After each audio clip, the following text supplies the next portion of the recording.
The message today, again, let me just reiterate so everyone could get it from the beginning and follow through with this message. And listen to this. I want to make sure I'm wording it the way I wrote it down all the way together. So, is it too hard to do what the master is asking you to do?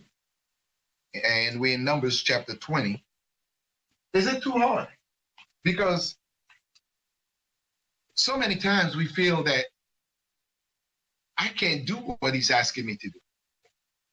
I just can't do it. But why would he ask you to do something that he know you can't do?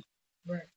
When he creates you, why would he ask anyone to do anything that they cannot do when he said you can do all things through me who gave you the strength to do it? So why should we wake up thinking that I cannot fulfill what he asked me?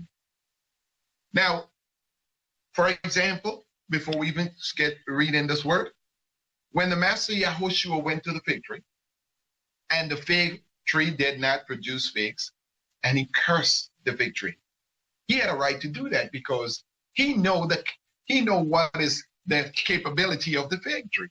He know that the fig tree is supposed to, especially in the time of where the figs are coming out, you're supposed to.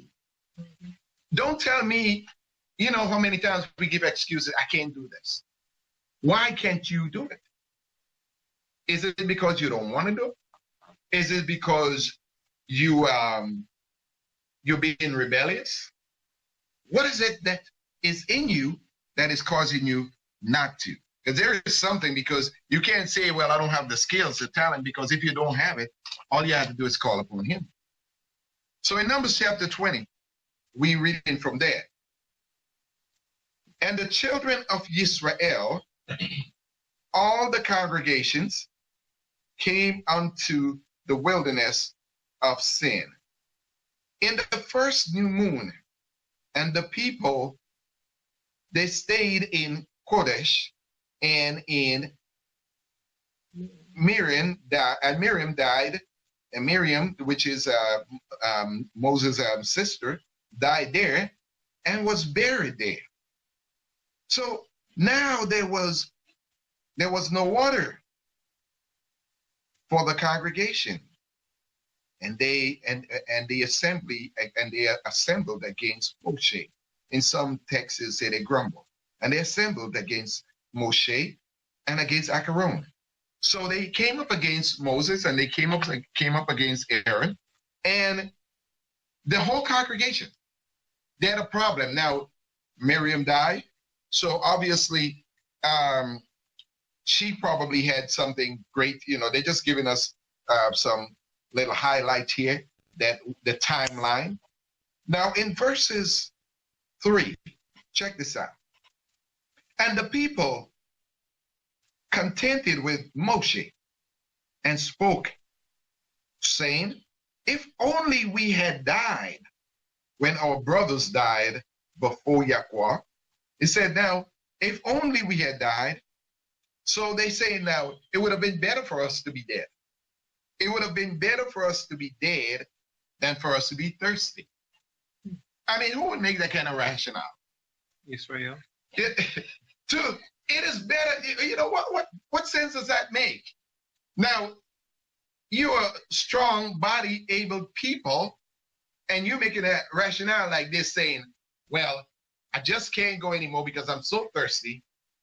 I'd rather die than to try to find water. Now, you're telling me there's a whole big world, and you're not going to find water any place you ain't going to try. You're not going to try. You're going to just sit down and complain, and then guess what? You're going to blame your leader. Why are you blaming your leader? Is the leader has the power to make you thirsty? Or to, we'll see. So now you're blaming your leader. Verse 4, why have you brought up the assembly of Yahweh into the wilderness that we and our livestock should die here. He said, why did you bring us here? Not only that we're going to die, but our livestock are going to die too, because there is no water. There is a drought.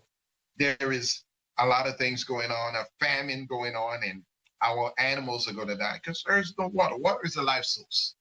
Water is a life source. And if you really don't know what thirst is, try going without water for about 5 days.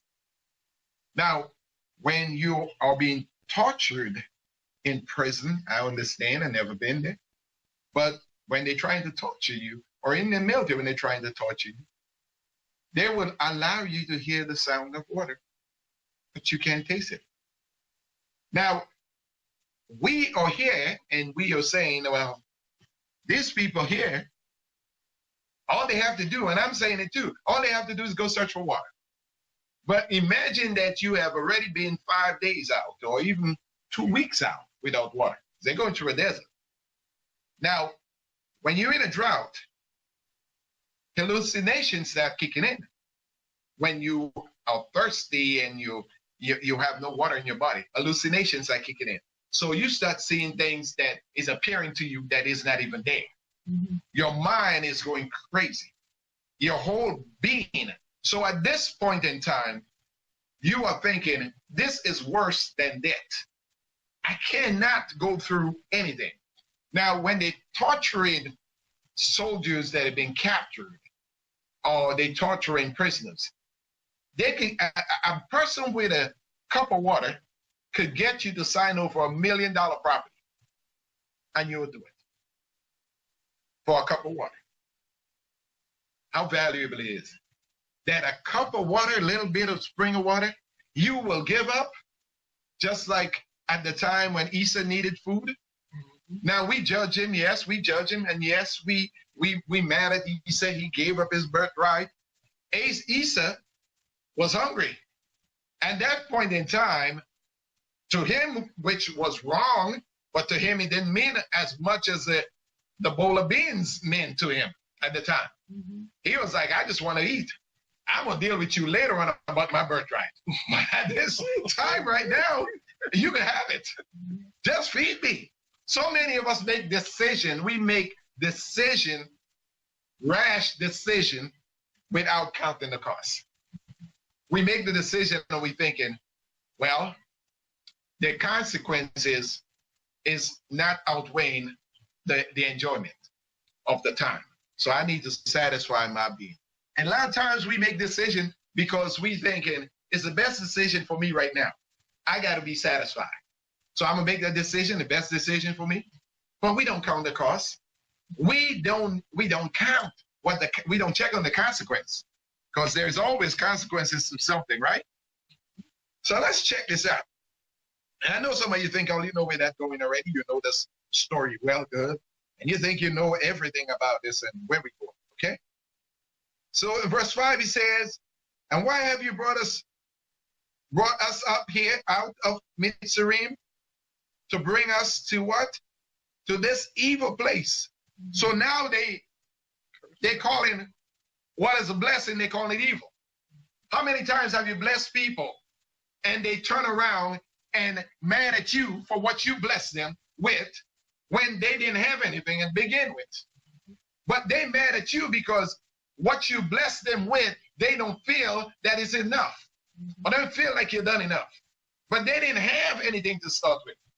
You open your doors to them and they mad with you because you open your door to them. So now all of a sudden, they mad at you because they can obey the rules of your house. You open your car for them. They cannot obey the rules of your car. You open your financial blessing to them. They don't feel you gave them enough. And people will get mad at you for blessing them when they didn't have anything to start with. Have you ever experienced that with your own children? You cook food for them, and they didn't expect, they hungry or whatever, how they grown enough to cook their own meal, but you cook the meal for them, they ate the meal, and then turn around and say, well, it's not enough, and I didn't enjoy it. And next time, can you cook this better? Or can you cook it that way? Well, Why didn't you come and cook it yourself? You see how people will turn on you on what you bless them with. So let's keep on going, because there's so many things in here that we got to look at. So much in here. Now, something that you don't look at, they say, they call in what a blessing is. Now he brought them into a place and they call in that place evil. Now people would turn on you so quickly and they would call your blessing evil. He said, not a place of grain or figs or vines or pomegranate are here. He said there, and there is no water to drink. He said nothing is here, there is nothing there, and there is no water. Now, look at this. Can you see Messiah in this? Again, everything that was will be, and everything that is in the Torah, Messiah is going to walk out, just like they are now talking about mad for the figs. He said the fig tree didn't bear anything for him. Right. So he cursed the fig tree. He had to fulfill this. And people don't see it. That everything that is in the Torah, Messiah Yahushua came and fulfilled. Now, when they pushed the spear on his side, what came out? Blood. And what? Water. What was they complaining for? Water. Because Messiah is what David called the rock. Who have they struck? Who have Moses struck when he struck? Messiah is the rock. He is the one that have the water. He is the one that said, if you drink of me, you will never be thirsty again. You see what I'm saying? So you are not wounding a rock. You wounding who is there protecting and providing you. Because when you talk about a person that gave blessings to you, you are wounding them for the blessing they give to you. Now, you see what I'm, oh, some of you, man, you got to be there. You got to see what's happening. So check this out. They'll say there are so many things. The pomegranate, the water. He says, you know, in verse 6, he says, verse 6, he said, then Moshe and Acharon went from the presence of the assembly to the door of the tent of meeting, talking about went into the hill wall, or went into what people would call the church, or the place of worship. He says, and they fell on their faces. They fell on their faces. They knew, man, this congregation is giving us a woozy, man. This congregation is really, they just really get into the last part of our nerves. So they gone down on their knees and they cried before the master. And they, master, this assembly, this congregation you gave us, is really putting a strain on us. Went down and prayed on their faces, crying out. They ain't just crying out for the congregation. They're crying out for their own self, because there's pressure. Pressure that has been added to them. Their leaders lead their flesh and blood. They feel too. And when you come in and you're blaming them for everything, they got feelings. And these men are representing the Most High. Yes, they're holy, righteous men, but you got 4 million people that is pounding at their door, 4 million people that is grumbling at them and saying, you know, it's because of you we're going to die. It's because of you we're not going to have another generation. It's because of you our children will die. It's because of you our livestock will die. We were better with the enemy than we are with you. Come on, let's get down. How does that feel to you when somebody says, I'm better off with my enemy than I'm with you? As a matter of fact, take me back to the enemy. I could deal with a whooping from the enemy, then I could have patience with you. Because you're trying to kill me. You ain't giving me no figs. You ain't giving me no cucumbers. You ain't giving me no garlic and no onions. And we ain't got no Publix to go buy it from. So we ain't got no Zephyr Hills over here. So we struggling right now. We got issues. I'm going to show you something, because Moses haven't accomplished. Did you know that? That right there, they ain't just blaming Moses. Moses haven't accomplished. Come on, minister, come stand up here. You ain't going nowhere, right? So they listen, listen. They are not just blaming Pastor Reggie. They're blaming Minister Richard too. Because Pastor Reggie got a right-hand person, and especially this, well, prophetess ain't going no way, she ain't dying, but I'm just saying, just with Miriam has already gone. Miriam is gone, who was the encourager, who was the tambourine beater, who was the prophetess at the time. You ain't going nowhere. Stay. I'm just saying that. I'm just saying what I'm saying. So now they ain't got the sister to encourage them, the mother type to encourage them. So now they're blaming the brothers. Mm-hmm. Mm-hmm. It's your fault and his fault.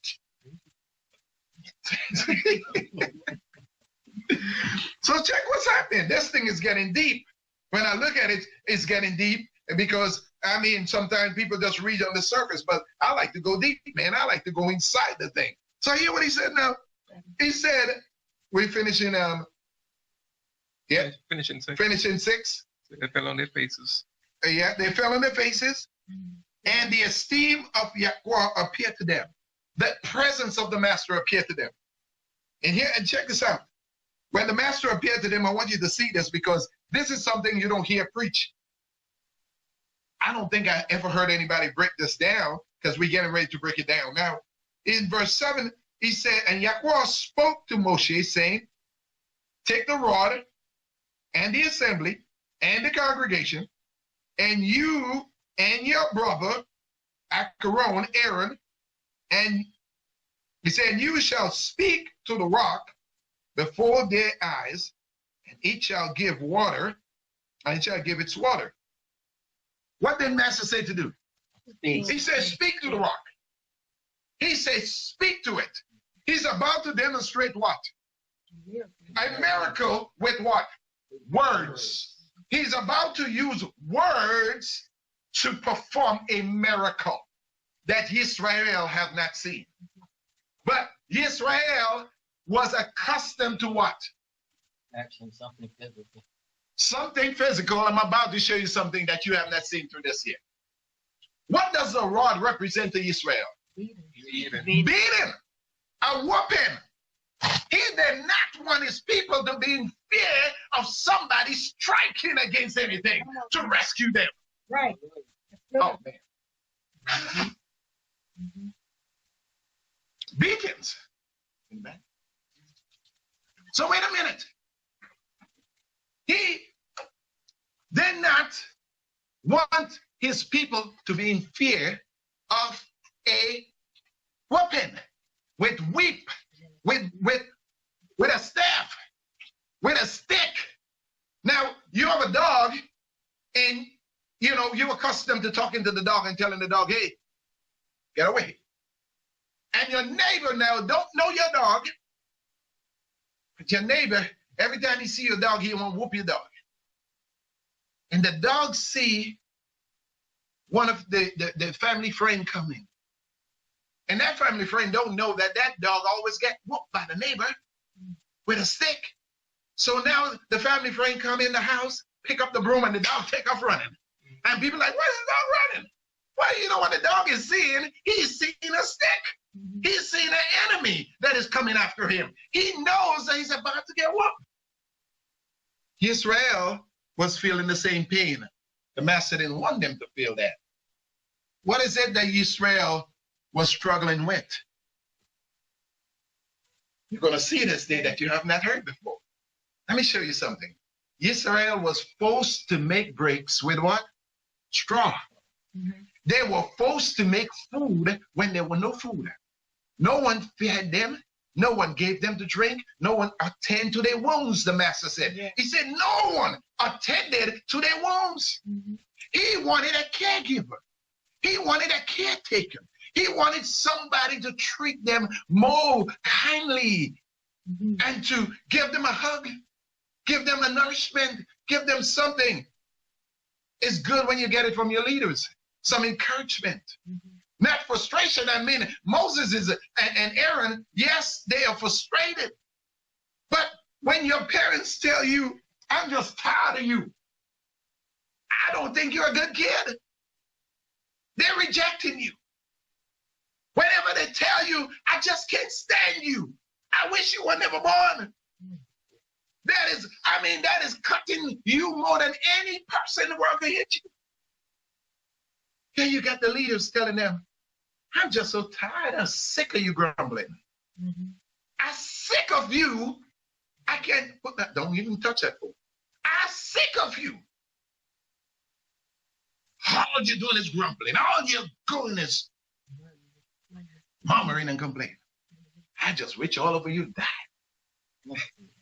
Check this out. I want you to see this because we're about to break something open here. In this verse, Isaac.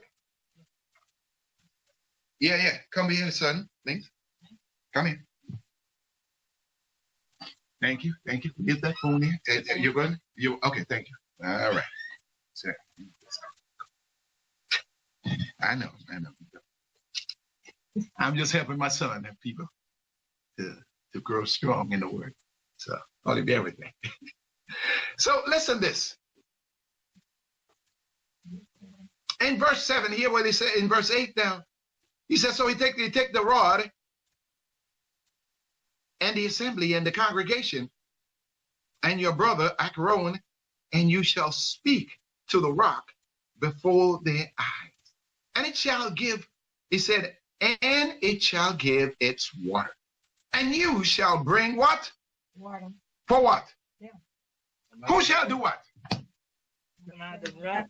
Now that was the exact, this is what I'm trying to point out to you. This is the problem right here. Moses and Aaron was tired of the congregation complaining. They did not want to do their service anymore. Pastor Moses and assistant Aaron got tired in keeping up with their responsibility, and they got so tired that they did not want to do their service, their job. The master didn't just tell him to strike the rock and give Israel water. He said, no, speak to it. I'm about to perform a miracle. But after the miracle happened, I want you, Moses and Aaron. You, listen to me. That is what you don't hear. I want you, Moses. I want you, Acharon, to go and to fetch the water. Moses didn't like that. He didn't want to fetch no water to give nobody to drink. Right. That was his problem. He was angry that the master told him not just to speak to the rock, not just to, what he was angry about was the fact that the master said, go feed it to them. You remember Master Yahushua said to Peter? He said, Peter, do you love me? Peter said, yes, I do, Master. You know I do. He said, well, feed my sheep. Not just, some people say, well, go read this. No, read it for them because they don't have understanding. Well, go and talk to yourself. No, preach it to them, because without a preacher, there is no hearing. You don't have no understanding. Yes, sir. Speak to them. I'm about to break this open for you. Let me show you what Moses did not like, him and Aaron. Hear what the problem is. He said, and you shall bring water for them out of the rock. And what? Give drink to the congregation and their livestock. Moses said, who you think you are? Him and Aaron, who you think you are? That I got to come and bring water to you now? And I got to feed your animal too? After I done preach to you and pastor you? Now you want me to come and give you the water? You are strong, body, able people that can go and dip your own water and drink. Like, you know, Bob Marley said, he said, a fool is thirsty in the abundance of water. Moses is saying, you're fools. The water is right there. Go and drink. Master didn't ask him that.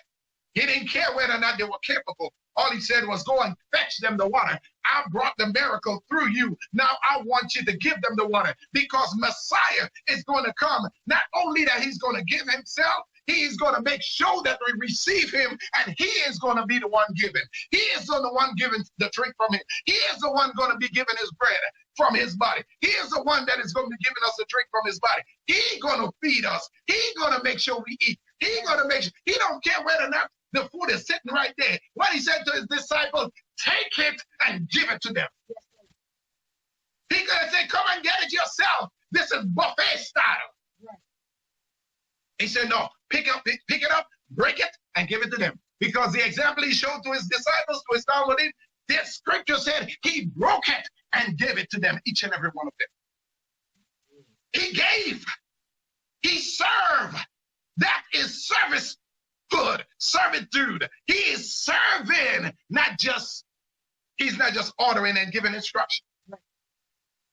How many times you cook a meal for your wife or your children and you tell them it's in the pot? Go get it. How do you think she feel? She's sitting and waiting on the bed for you to come and feed her. And now you done walk out the door and tell her, baby, it's in the pot, get it yourself. Romantic you are. Man, you're going to be sleeping on the other side of the bed. In the other room. Mr. Romantic. Listen to me, people. So check this out. Verse 9. And Moses, took the rod from before Yahweh as he commanded him. So Moses, he obeyed that part. He took the rod. But check what he do after that, what he has done after that. And Moses and Aaron assembled the assembly before the rock. And he said to them, hear now, you rebels. Moses, Pastor Moses, don't call the people rebels. You're a bunch of sinners, stiff-necked people. Shall we bring water for you out of this rock? You see what Moses' problem was? Moses' problem wasn't the fact that the master said to speak to the rock. Moses' problem was, I ain't giving nobody no water. The water is there, let them go and drink. I'm not feeding nobody. The food is there. Let them go and get it themselves. Master said, no, I want you and Aaron to do it. You be the servant. I ain't tell you no buffet style. I want you to fix the food. I want you to fix the drink. And I want you to go hand it to them. Moses said, I can't do that. I'm mad with you rebels. Boom! He hit the rock. He struck the rock. After he didn't strike the rock until he was upset that he had to go feed them. Did you see that? He called him a rebel because what? He said, do you think I'm going to bring water for you out of this rock? You must be kidding. Out of your cotton picking mind? Then Moshe lifted his hand and struck the rock twice. Not once. Now, one time might have been mad enough, but you know he's really angry now because he's going to hit it, and he's going to hit it again, he's going to crack that thing open. Moses is really mad. He's upset. Now, after he done that, then he gonna crack the rock open. Then Moshe lifted his hand, struck the rock twice with his rod, and much water came out. And the congregation and the livestock, what? Drank. But the master didn't want that. He wanted Moses to go fetch the water and bring it to them. Moses thinking, Moses thinking, there's 4 million people. There's a whole bunch of people. You know how many buckets of water I probably got to dip to go feed those people? I'm going to be tired. We'll dig a well. Yeah, you see what I'm saying? I cannot give all these people water. Yes, you can. The master wanted to see, and he might have stopped him, like he stopped the Amalek when he sent the Amalek to struck Israel, and the Amalek just went swinging the sword. The master might have stopped him because he know he's tired, and he know he's been traveling through, but he wanted to see whether or not, do you have what it takes to continue? You was running this race, Moses. You fought a good fight, but can you finish the race? Because some of us, we start good, but we don't end good because we get worried in well-doing and we don't finish the course. Oh, no, I can't run with you no more. I can't do this no more. You just got me so tired, and I'm at the age of giving up. I'm at the place of retirement, and you're still asking of me to give you more from inside of me. He said, the master wants you to know this is not your finish point. This is just your halfway mark, and you're still running the race, and you got to run the race with patience. You got to press to the finish. Hallelujah. Oh, somebody listen to this. I want to show you this. So Aaron is with him. Did you notice Aaron didn't try to stop him? Did you know that Aaron didn't try to stop him? Before, man, I want to show you this. I want you to see this. Because every preacher and everybody talk about Moses didn't make it to the promised land. Did you know that Aaron didn't make it to the promised land? Because he was an accomplice with his brother. Yes. And he died the same way his brother died. On the same mountain with his brother, but we don't talk about that. We don't talk about if we have leaders that are standing with us, need to pull us aside and say, Pastor, but you think we really should do this? Yes, we should. I'm the pastor. And you just stood by my side and let it go down without standing up and saying, I ain't a part of this. I got to go get him the water, like the master said. Minister, don't get him no water. Right. I'm the pastor. I said it. Don't get him no water. Well, I'm not obeying you. I'm obeying the master. I'm going to get him some water. Exactly. Well, you can't preach here no more. Well, you may not preach here no more, too. But I'm obeying the master. Right. But he sit back and just go along with it. Oh, pastor, I know them stiff-necked people. They just a bunch of rebels. And just like you said it. I don't need a choir. I don't need an amen corner. No. I need somebody that is good. Just like, you know, when I do something as a pastor, my wife don't like it. My wife don't date. She don't stay quiet. She know I'm the pastor, but she goes like, you need to check. You need to do this. I was like, listen, woman, don't you understand I'm the pastor? And she goes like, yeah, when you're out there, you're the pastor. Right now in the house, you're my husband. And guess what? As a husband, and you don't do what the master asks you to do, guess what? You're going to be sleeping by yourself. That's not a good feeling as a husband. I ain't taking no whooping with you. You see what I'm saying? Right. I want you to listen to this because this is powerful, because some of you have probably never seen this. Check this out. So in verse what? 11. Verse 11 said, then Moshe, he lifted his hand, he struck the rock, the congregation. And we go into 12, he said, then Yahweh spoke to Moshe and to Acharon, because you did not believe me. People would say that, yes, I believe. No, you don't believe that you could speak to that rock and the water was going to come out. You use anger. You didn't believe me. You didn't believe that I was trying to show a miracle and I was going to use you to do it. You didn't believe that. He said, because you didn't believe me, to set apart, to set me apart in the eyes of the children of Israel, therefore you do not bring this assembly into the land which I have given them. He said, because you don't believe me. I wanted to prove something. I told you I want to show them something. I want to show miracles to them. But you showed anger. And in the midst, while you're showing anger, you hit me. You struck me twice. You lay a bruise on my side by striking me with your rod and scaring my children, whom the enemy was to use rod to scare them. And now you're scaring them by striking the rock. So you are making them feel like, you know, beating is okay. Beating is not okay. I'm trying to deliver them with a word, not deliver them with a rod. I'm going to use the rod against the enemy in the last days. He said, I'm going to use a rod of iron, but I don't go and use that against my people. I'm going to use it against them. They came with a rod, but I'm coming with a rod of iron to give it back to them. So don't scare my people. Let me be in charge. Revenge is of me. I will repay. Don't go striking me when I'm trying to help my people. Speak gentle to them. Show them that you can speak a nice gentle word and water can come out. Show them that people don't have to be speaking to them and speaking down to them. Show them that people don't have to lead them by cussing them out and calling them rebels and calling them a bunch of brutes of vipers. You ain't got to do that. Just say, listen, I know, hallelujah, what the master got in store for you. I know the struggles you had. I know you've been beaten down in Egypt. I know you've been struggling in the wilderness. I know you're thirsty. I know your back is bruised. I know you're bent over with a lot of problems. It's some old people. Oh my goodness. Can you imagine? It was not just young people, but it was grandmothers and grandfathers and all our ancestors that was bent over.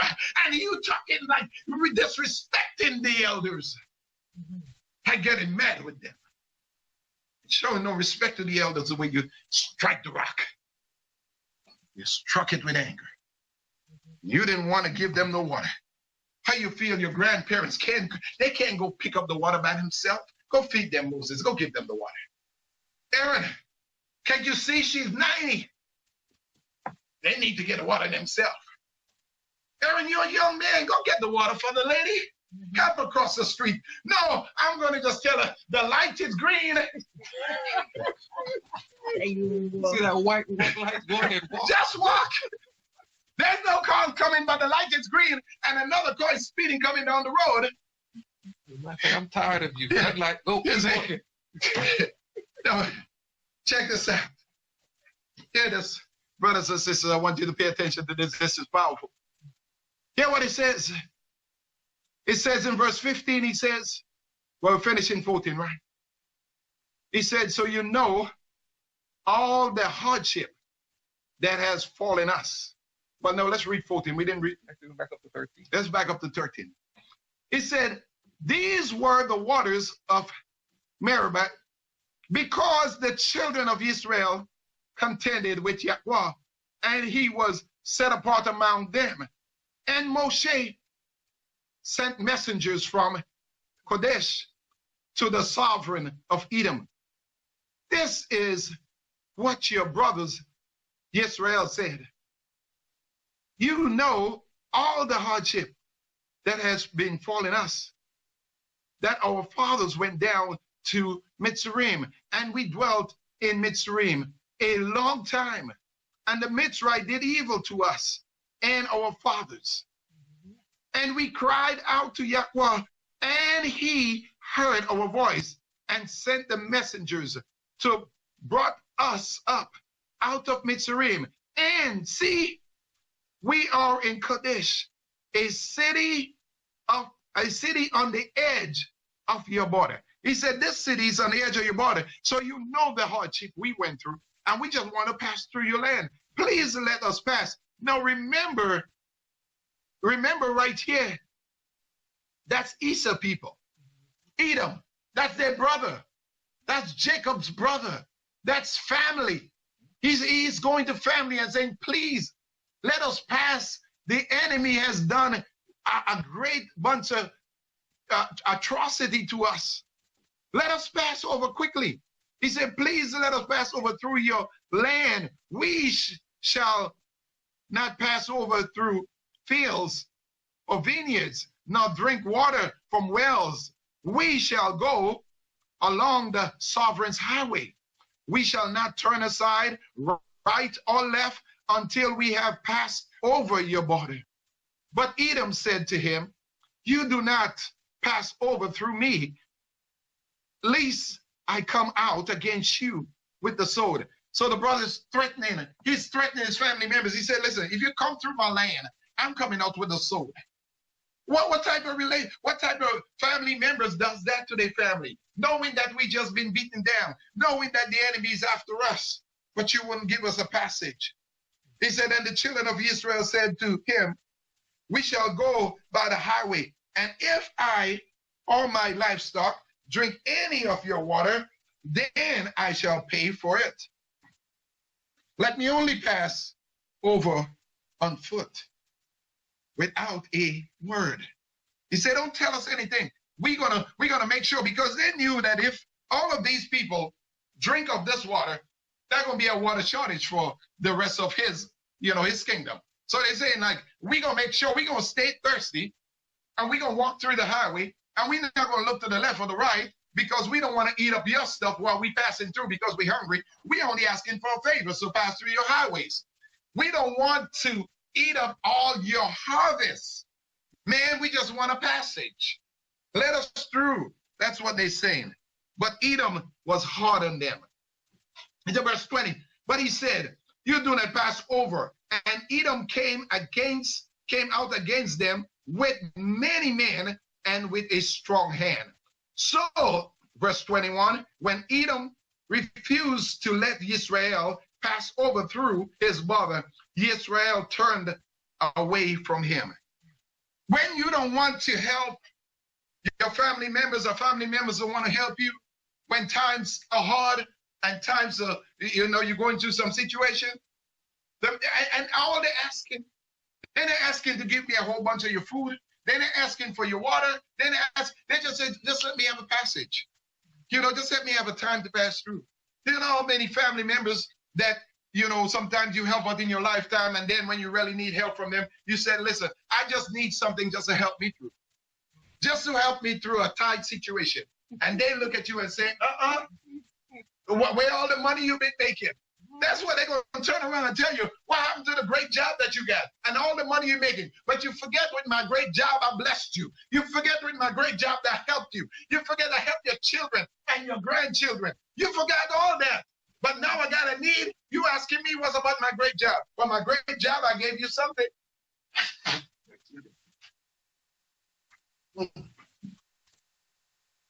My great job, I helped you out. Yeah, I helped you out with my great job.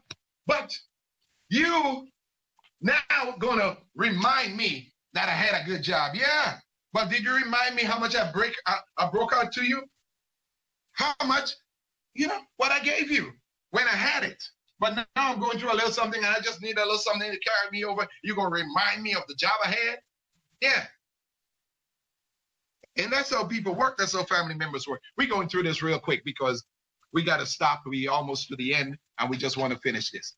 Verse 22, it said, and the children of Israel, all the company departed from Kadesh and came unto Mount Hor. It says, and Yahweh spoke to Moshe and to Acharon in the mount of Hor, near the border of the land of Edom, saying, Acharon is to be gathered to his people. Now, let me show you something. Let me ask you the question. And don't read the book yet, but let me ask you the question. What was the latter life of Acharon? How did he end his priesthood? How? All he did was stood on the side of Moshe. All he did was supported Moses in his decision. What did Aaron do? He was an accomplice. He was an accomplice with Moses. He didn't try to stop him. He went along with the program. And because he done that, the master said, you will not make it into the land of promise. Not only that, did Aaron finish off his priesthood? What happened?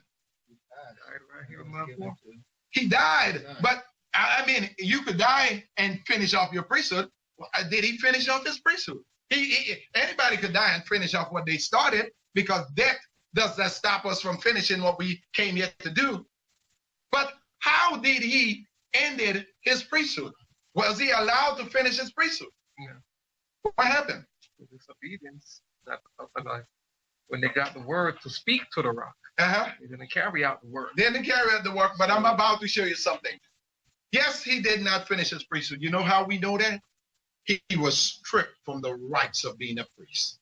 Can you imagine that you are stripped from the rights of being a prophet, from the rights of being a pastor, from the rights of being, some people say that cannot be taken away from you. Yes, it can. If you are disobedient and you didn't carry it out, he said, my spirit will not always dwell with man. I gave the anointing to you and I can take it back at any time. Obedience is better than sacrifice. Aaron was stripped from his priesthood, and we're about to see that. And he took Moses, Pastor Moses, who also did not obey. But you see, because Moses was in a higher authority than Aaron, Moses had to also suffer the disappointment that I got to strip my own brother from the rights that was given to him. Now, how do I feel going and strip my assistant who accomplished with me, who been there with me, an accomplice with me, who been there with me, walking by my side, doing everything I asked him to do. And now I got to disgrace him by stripping him his rights of being a priest. He cannot finish the end of his journey. He's going to die because I caused it. Let's see. Woo! I tell you, I told you that there are some things here that, eyes have not seen and ears have not heard. So he said, now in verse 24, he said, and Acharon is to be gathered to his people, for he is not to enter the land which I have given to the children of Israel, because you rebelled against me. My mouth, you rebel against my mouth at the water of Meribah. They said, take Acharon and Eleazar his son, and bring them up to the Mount of Hor. He said, and what? Stripped Aaron of his garment. I told you it was a type of Messiah. Then they stripped Messiah from his garment. But they could not take away the priesthood from him. Although they stripped him from the garment, they could not take away his kingship from him. But he was fulfilling the word. He was stripped from his garment and was naked before the world. As Aaron was stripped as being the priest, and now Eleazar is going to be the priest. But did you notice that Messiah was not a priest after the order of Aaron, but he was a priest after the order of Melchizedek? He was a priest and a king after the order of Melchizedek, and not from the order of Aaron. That's why he did not lose his priesthood, but Aaron lost his priesthood. But his priesthood, Messiah, was not after Acharon, but it was after whom? Melchizedek.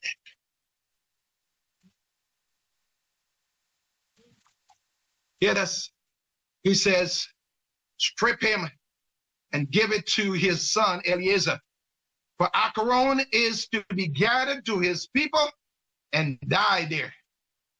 And Moshe did as Yahweh commanded, and they went up to the Mount of Hor before the eyes of all the congregation, just like he despised the word of the master in front of the congregation.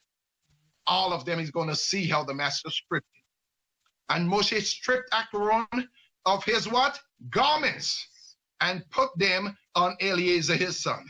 Your reign as priest is over, Acharon, and Acharon died there on the top of the mountain. And Moshe and Eleazar came down from the mountain. Yeah. So Moshe is coming down now, and he's presenting to the people a new priest. A new day has dawned. A new leader is about to take the reign. I'm going to go because I had to ordain my brother, and my brother did not fulfill his job all the way through because I had to strip him. But now I am putting his lineage in power. Oh yes, I did not carry out my work all the way through, but I'm going to get my son to finish it. David, I could not carry it all the way through because there were blood on my hands, but I got to get my son Solomon to build a temple and to carry my work. But you must get righteous people to put into the righteous position to carry out the righteous act, because you can't just get Rehoboam. You got to get somebody else. You got to get a Solomon, not a Rehoboam, who is going to represent the kingdom. But I got to get a righteous one, Eleazar, who is going to be priest. I am not going to worry about Hophni and Phinehas. I am not going to worry about those that did not obey and die. But I'm going to obey the master because a new priest is on the scene. Good. Reach. Yes, sir. We finished now, people. Good. He says 29. 29. Mm-hmm. He said, and when all the congregation saw that Acharon was dead, all the house of Israel wept for Acharon 30 days. He was a righteous man throughout his walk. But because of a few errors, he has lost out on his priesthood. Now, that don't mean that he didn't make it into the kingdom. That just means he didn't go into the kingdom with all of his accolades. Then he get an honorable discharge. He get a dishonorable discharge, like minister said in the military. A dishonorable discharge. He could have finished strong all the way to the end. Because the word said the race is not for the swift, not for the strong, but the them that endure to the end. That's why you can't give up on your journey. No, you can't run the race and believe that I was righteous yesterday and then come out like Samson today. Believe that you are strong as you was when you first laid hand on the Philistine. No, you're not as strong. You did not continue in righteousness. You let the devil trick you.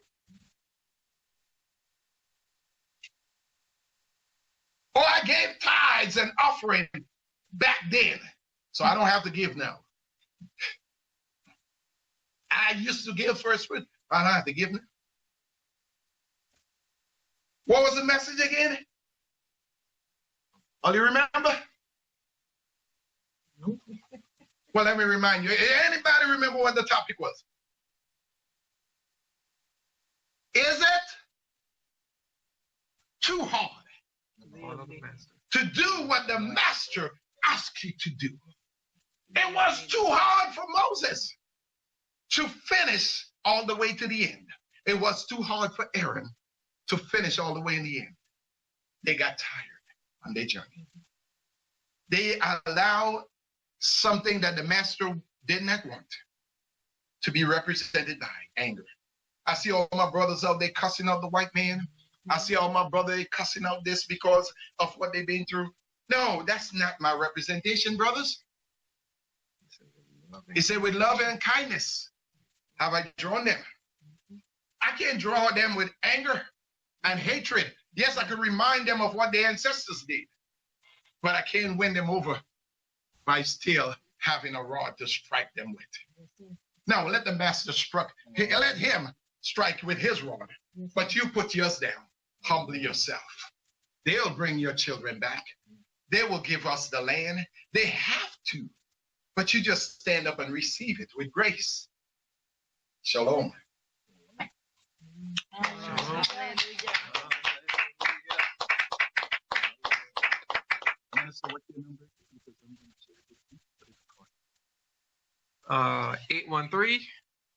813-999-5725. You heard it? 813-999-5725. Wait, one more time. 813. Loud. 999-5725. And that's Minister Reggie. Only can reach him. So we'll get back with you. We love you. Shalom. And shalom to my brothers that are on. Shabbat shalom.